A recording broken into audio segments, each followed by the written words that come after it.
आज मैं आपको जो कहानी सुनाने जा रही हूँ, वो कहानी है 3 गरीब दोस्तों के बारे में। वो बहुत गरीब थी। उनको लहंगा पहनने का बहुत शौक था, लेकिन उनके पास इतने पैसे नहीं थे कि वो लहंगा खरीद सके।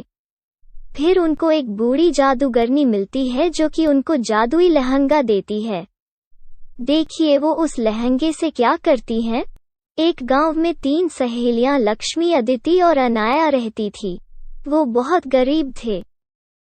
वो एक ही स्कूल में पढ़ती थी। उनके बाप खेती बाड़ी का काम करते थे।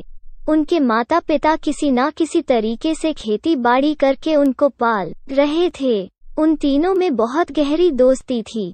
वो जहाँ भी जाती थी, एक साथ जाती थी। एक दिन वो स्कूल से घर आ रही थी कि उनको एक दुकान पर बहुत ही खूबसूरत लहंगे दिखाई देते हैं।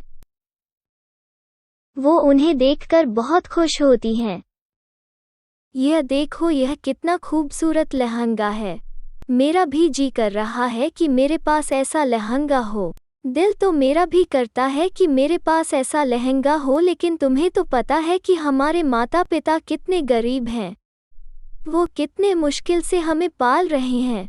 हम उनका इतना खर्चा नहीं करवा सकते। हम तो दूसरों की शादी पर भी यूनिफॉर्म पहन कर जाते हैं। मुझे बहुत बुरा लगता है और बहुत शर्म महसूस होती है। अब इधर ऐसे खड़े होने का फायदा कोई नहीं, घर से भी देर हो रही है। चलो चलते हैं।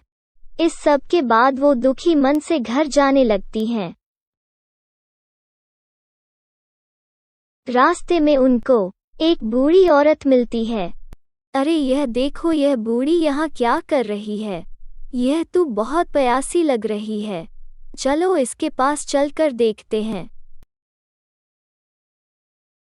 उनसे कहती है, मुझे बहुत प्यास लग रही है, क्या तुम मुझे पानी पिला सकती हो? वो उसको पानी पिलाती हैं। इसके बाद वो एक परी बन जाती है। मैं असल में एक परी हूँ। मैं सिर्फ यहाँ बैठी थी ताकि मैं देख सकूं कि कौन कौन लोग रहम दिल है। तुम लोग बहुत रहम दिल हो। तुम लोगों ने मुझे पानी पिलाया। अब मैं तुम लोगों की मदद करना चाहती हूँ। तुम लोग कुछ भी मांग सकते हो। जो भी तुम मांगोगे तुम्हें अभी के अभी मिल जाएगा। जादुई परी, आप हमें सिर्फ एक लहंगा दे दे, हम आपसे बहुत खुश हो जाएंगे। तुम तीनों बहुत अच्छी हो। ये आम लहंगे नहीं हैं, बल्कि यह जादुई लहंगे हैं। तुम इनसे जो कुछ भी मांगोगी या कहोगी, यह वो काम कर देंगे। लेकिन इनको कभी भी प्रकृति के विरुद्ध इस्तेमाल नहीं करना। अगर तुम ऐसा करोगी तो लहंगे की शक्तियाँ खत्म हो जाएंगी और फिर यह एक आम लहंगा बन जाएगा। वो खूबसूरत लहंगों को देखकर बहुत खुश होती है। ठीक है जादुई परी, हम आपकी इस बात का ख्याल करेंगे। इसके बाद परी गायब हो जाती है। थोड़ा टाइम बाद वो घर की तरफ चलना शुरू कर देती हैं। घर पहुंचकर वो तीनों अपने माता पिता को इस बारे में बताती हैं।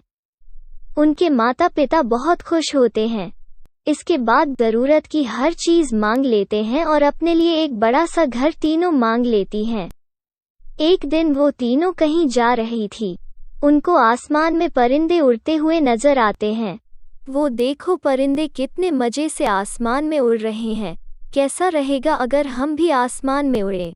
हमें ऐसा नहीं करना चाहिए, क्योंकि उस पारी ने कहा था कि इसे प्रकृति के विरुद्ध इस्तेमाल नहीं करना। अब तुम क्या उसकी हर बात मानोगी? चलो हमारे साथ, कुछ भी नहीं होगा। इसके बाद वो आसमान में उड़ना शुरू कर देती हैं। वो कहीं पहाड़ों की सैर करती हैं और भी कहीं खूबसूरत जगहों पर जाती है। जब वो एक जंगल से गुजर रही थी तो उनको एक शेर दिखाई देता है जो कि एक बकरी का पीछा कर रहा होता है। जादुई लहंगे उस बकरी को बचा ले और उस शेर को वहीं रोक दें। फिर वो शेर के पास जाती हैं। तब शेर को वापस से ठीक कर। अब शेर उनके पीछे लग जाता है। जादुई लहंगे, जल्दी से दोबारा शेर को रोक दो। तब क्या होगा? तुम्हें कहा था ना कि ऐसा ना करो। अब हम मुश्किल में पड़ गए ना, अब हम घर भी नहीं जा सकते।